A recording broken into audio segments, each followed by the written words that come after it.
Hey, this is Victor Antonio with another Back to the Sales board so we can get back to the sales basics. Now, today I want to talk about how do you calculate return on investment. Now, this is a metric everyone needs to know how to calculate. The return on investment is also known as ROI. That's the acronym.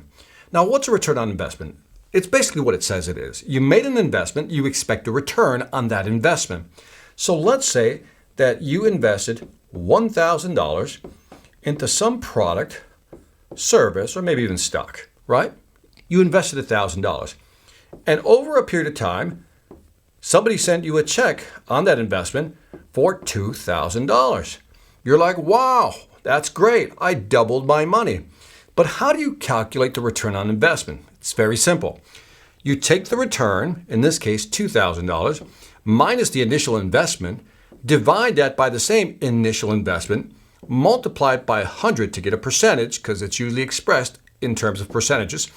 And that's how you calculate ROI. So in this case, you take $2,000, which is your return, minus $1,000, which is your initial investment, divided again by your initial investment, and multiply it by 100, and you'll see that your ROI is 100%. That's the number.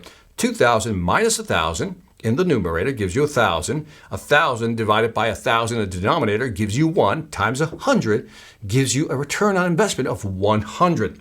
Now, a return on investment of 100, most people would look at that and say, that's fantastic, but wait a minute, not so fast.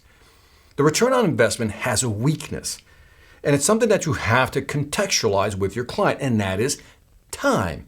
So for example, back to this example, if I invested $1,000 and I got $2,000 back, we now know that that's 100% investment, and that sounds like a good investment, especially if I did that initial investment and got a return within 1 year. I'm like, oh, that is a great investment. But what if I invested $1,000, got back $2,000, but it took me 10 years to get that money back? One could argue, given the cost of money, that that was not a great investment. So, two things. One, learn how to calculate ROI to help your customer justify, if not rationalize, making a buying expense. In other words, buying something from you.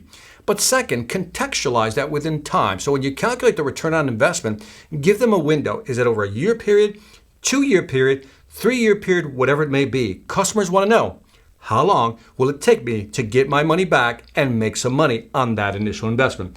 And that is it for this Back to the Sales board. This is Victor Antonio, always reminding you, selenate hard when you know how. Take care.